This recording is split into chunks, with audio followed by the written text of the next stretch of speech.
नमस्कार, मैं मुताबिश हुसैन, एनडीटीवी देख रहे हैं आप। राज्यसभा में संविधान पर चर्चा की शुरुआत करते हुए वित्त मंत्री निर्मला सीतारमण ने कांग्रेस पर जमकर निशाना साधा है। वित्त मंत्री ने यहां पर कहा कि कांग्रेस के लोगों ने इतिहास में अपनी कुर्सी बचाने के लिए संविधान में संशोधन किए। उन्होंने कहा कि आज कांग्रेस के लोग अभिव्यक्ति की स्वतंत्रता की बात करते हैं, पर उन्हें याद करना चाहिए कि किसी के खिलाफ में महज कविता पढ़ने के कारण 1949 में सुल्तानपुरी और बलराज साहनी जैसे सिनेमा के दिग्गजों को जेल भेज दिया गया था। उन्होंने कहा कि पूर्व में हुए संविधान में संशोधन लोकतंत्र को मजबूत करने के लिए नहीं, बल्कि सत्ता में बैठे लोगों की रक्षा के लिए थे। उन्होंने कहा कि कांग्रेस परिवारवाद और वंशवाद की मदद के लिए बेशर्मी से संविधान में संशोधन करती रही। वित्त मंत्री ने कहा कि संविधान ने संकटों का सामना किया। संविधान की 75 सालों की यात्रा उल्लेखनीय है।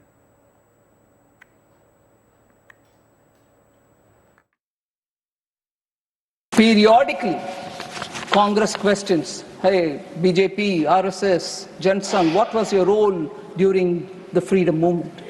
We all know it and we've said it, but I want to ask the Congress, what is your role in the Arctic, India's economic freedom? What is India's economic growth? What is your effort in building economic strength of India? No wonder when we in 21 in our budget, if that is not true, sir, why in 1980 onwards the Congress party itself wants to dump license quota Raj, 91 they want to reform and then take the claim for it saying we are the ones we reformed. You didn't have to reform if it was so good. It was damaging the Indian economy, and socialism was therefore brought into the Constitution's preamble through the 42nd Act, Amendment Act, only to prove that they are doing right thing. Although that was not needed at all, bringing socialism was not warranted at all. There's enough and more said in the directive principle of states policy.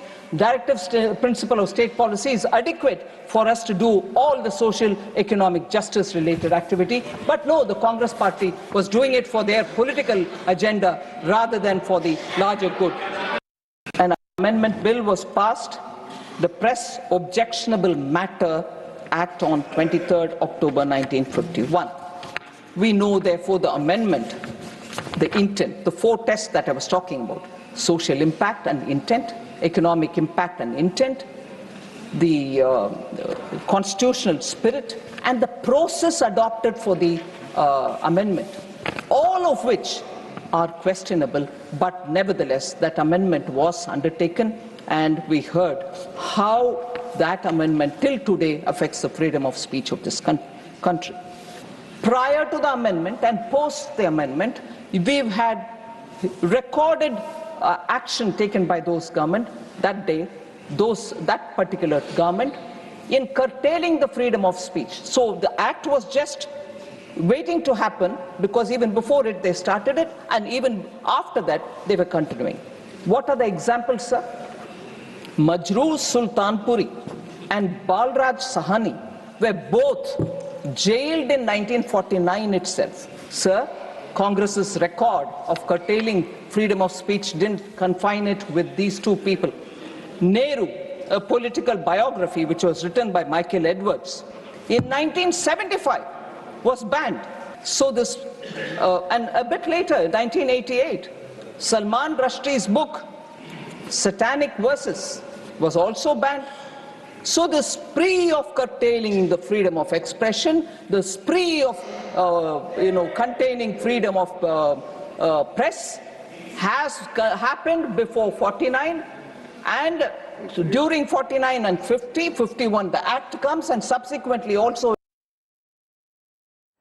तो आपने देखा राज्यसभा में आज ये चर्चा जो है वो हो रही है, जिसमें यहाँ पर वित्त मंत्री निर्मला सीतारमण ने जमकर निशाना जो है वो साधा है कि इससे पहले जो इतिहास रहा है संविधान को लेकर किस तरह के संशोधन जो है वो किए गए हैं, उस पर कांग्रेस से कड़े सवाल जो है उन्होंने यहाँ पर पूछे हैं। हमारे सहयोगी हिमांशु हमारे साथ जुड़े हैं। हिमांशु, ये तमाम मुद्दे जो कांग्रेस सरकार को घेरने के लिए इस्तेमाल करती है, अब लगता है कांग्रेस के लिए ही मुश्किल सवाल बन रहे हैं।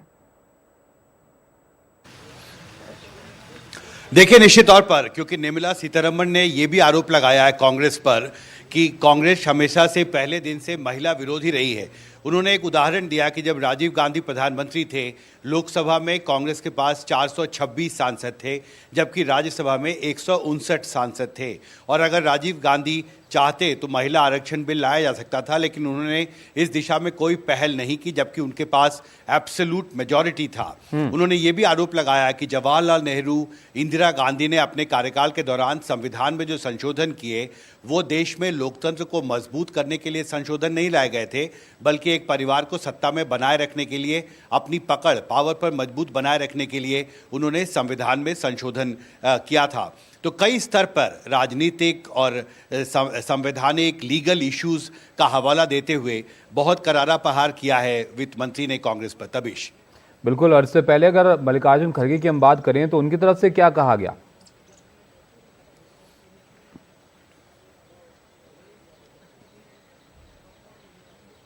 देखिए, मल्लिकार्जुन खड़गे हमेशा से ये सवाल सरकार पर उठाते रहे हैं, और इसका आपको याद होगा कि जो पूरी संविधान पर जो बड़ी बहस है वो लोकसभा चुनावों के दौरान शुरू हुई थी तबीश, और उस दिन से लगातार कांग्रेस ये सवाल उठाती रही है कि मोदी सरकार के कार्यकाल के दौरान संविधान को जितना महत्व दिया जाना चाहिए था वो महत्व नहीं दिया गया है, और जो संवैधानिक संस्थान हैं उनको कमज़ोर करने की कोशिश लगातार की जा रही है। और इसलिए आज भी जब राज्यसभा में इस मसले पर बहस हो रही है, तो जिस तरह से लोकसभा में जो बड़ी बहस हुई थी और जिस तरह से प्रधानमंत्री ने कांग्रेस के आरोपों का जवाब दिया था, बिल्कुल उसी भाषा में आज वित्त मंत्री ने भी कांग्रेस की तरफ से जो सवाल लगातार सरकार की मंशा पर उठाए जाते हैं। बिल्कुल, तो अब जबरदस्त यहाँ पर जो है वो सवाल हैं कांग्रेस के सामने भी हिमांशु, जिसका जवाब उनको भी यहाँ पर देना पड़ेगा कि जो सवाल वो उठाते रहे हैं। यहाँ पर वित्त मंत्री ने कांग्रेस को काफी घेरा है यहाँ पर।